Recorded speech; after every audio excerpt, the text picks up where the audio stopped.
The fan base quickly became unhappy that the acquisition of Terrell Owens did not ignite the offense as quickly as expected, and many placed the blame squarely on the shoulders of quarterback Carson Palmer. Palmer was plagued by interceptions all year, throwing 20, and when a quarterback is that inaccurate, his receivers aren't going to trust his decision-making. As seen here against the Colts, Terrell Owens lays off a pass that ends up getting intercepted. He simply didn't trust that Carson Palmer had put him in a position to catch the ball safely. Owens clearly remembered the pass the week before, where he was led right into the waiting arms of Troy Polamalu. On the other side of the ball, the Bengals really struggled in preventing big plays on the ground. They gave up 17 rushes of 20 yards or more, tied for third most in the NFL. This was a stark contrast to last year, where the Bengals led the league, allowing only 5. The defense's newfound lack of discipline showed before and after the whistle. Players often let verbal confrontations turn physical. The team also struggled with other, more avoidable off-the-field distractions. One of the few bright spots for the Bengals is that they lost 7 of their games by just a touchdown or less. It's now time for the men in the war room to decide which young player can help them win those close games. Carson Palmer was certainly not a bright spot at the quarterback position for the Bengals last year. We throw it now and introduce Greg Brzezowski and Kurt Leston, 2 more of our one-on-one experts to debate. Blaine Gabbert, the quarterback from Missouri, should he be the selection with Carson Palmer very likely leaving the Bengals? Thanks a lot, Joey. Once again, Greg Brzezowski alongside Kurt Leston. And you know, Kurt, the question's been posed. Carson Palmer may want out in Cincinnati. It's not looking good for him.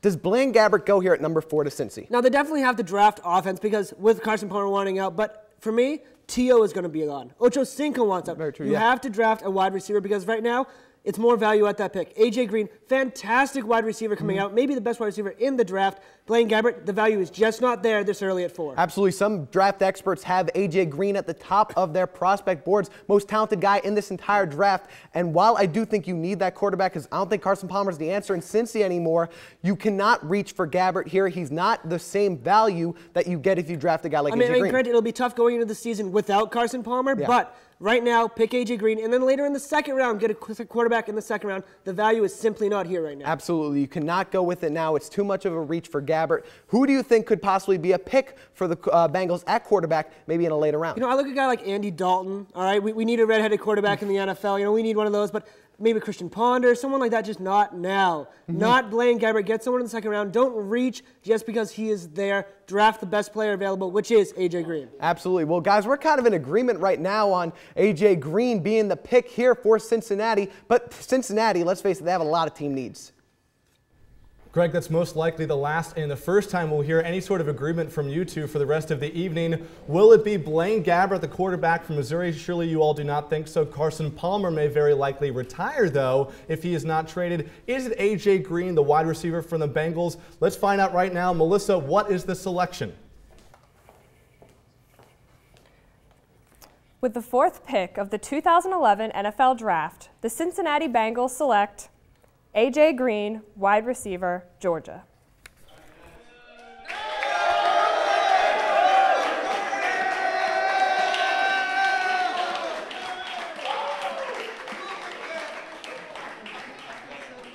A.J. Green can ride a unicycle and juggle, but the question for the Bengals is, can he be a productive number 1 option at the wide receiver position, Tom? Joey, I think he certainly can be. A.J. Green, the 6'4", 211-pound receiver out of Georgia, can absolutely go up for the ball, as evidenced right there. His playmaking ability is unparalleled of any other receiver in this draft coming out. And I think A.J. Green, you mentioned Carson Palmer needing some weapons. He's got one right here. The ball skills out of this world. Tom, the easiest way to get your quarterback to hang around is draft him an absolutely prodigious wide receiver. Clearly the best wide receiver in this draft, maybe one of the best we've had in years. He is a beast, and Cincinnati definitely needed him. You know the 2 wide receivers that started for Cincinnati at the end of last year? No. Yeah, it was Andre Caldwell and Jerome Simpson. Nobodies. Terrell Owens probably not going to come back. Chad Ochocinco's playing footy off somewhere in Kansas City. A.J. Green was the right pick for Cincinnati. Immediately makes their offense better. And Jermaine Gresham playing tight end for Cincinnati. That's a young core on offense. Tom, the pick was A.J. Green over Julio Jones, the wideout from Alabama. Any surprise there that they went Green over Julio Jones? Not really, because when you look at A.J. Green, Julio Jones certainly looks the part. His tremendous size, but the hands. And A.J. Green's been a proven player for 3 years. The moment he stepped foot on Georgia's campus, best receiver in the SEC. And how do you make a quarterback who's unhappy happy again? You get him weapons. And that's exactly what they did. Certainly Julio Jones is a more physical talent, probably a better blocker, but are you going to draft a wide receiver for his blocking abilities, especially in the first round? I certainly hope not. The drops were a huge issue for Julio. A.J. Green was clearly the better wide receiver. Guys, it's been the first 4 picks in the 2011 NFL Draft. It's been a whirlwind so far. We look for that to continue with the number 5 overall selection. The Arizona Cardinals are on the clock. Some people told us that we didn't have enough energy and spirit on the show. I always thought we did, but I guess not. So we thought it'd be a good idea to bring the Elon Phoenix mascot on the show and give us a little bit of energy. Pump us up. All right, bud, I'm just going to put this microphone on you. All right, you're going to talk right in there to camera, too. Just going to read the words that come up. Let's see some emotion. All right, you're going to be great.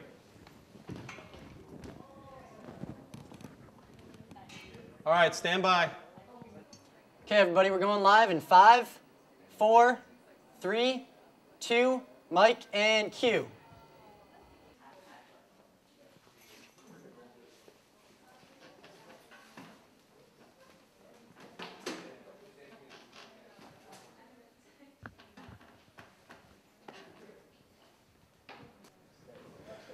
Oh, boy.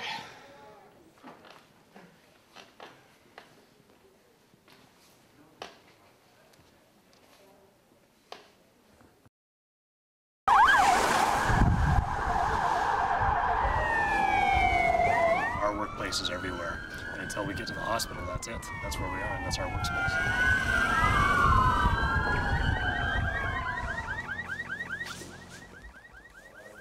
A big fear for us is darkness and the unknown. People can be naive to the dangers that their businesses or even their own homes present to emergency services workers.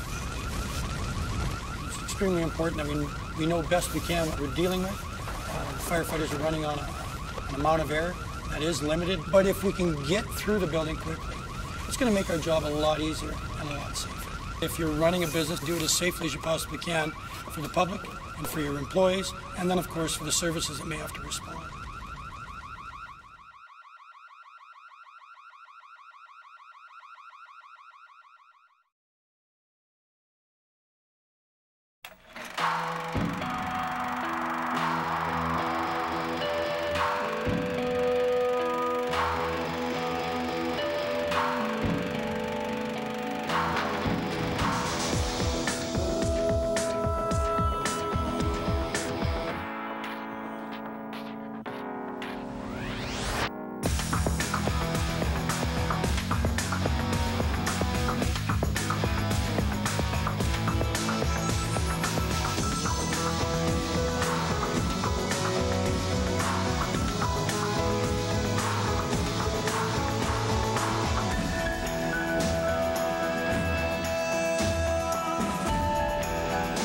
Over the last 100 years, millions of NCAA student athletes have gone pro in something other than sports.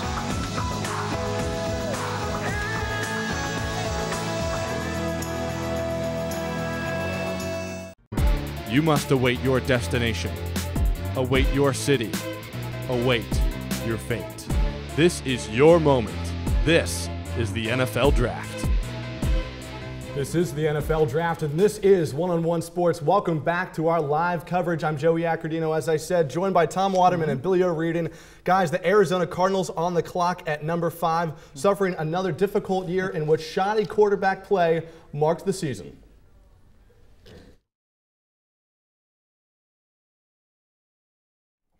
The Arizona Cardinals of 2010 were a far cry from the Cardinals team that went to the Super Bowl only 2 years earlier. The taste of championship football still fresh in their mouths, Ken Wisenhunt's Cardinals finished the 2010 season in the cellar of an abysmal NFC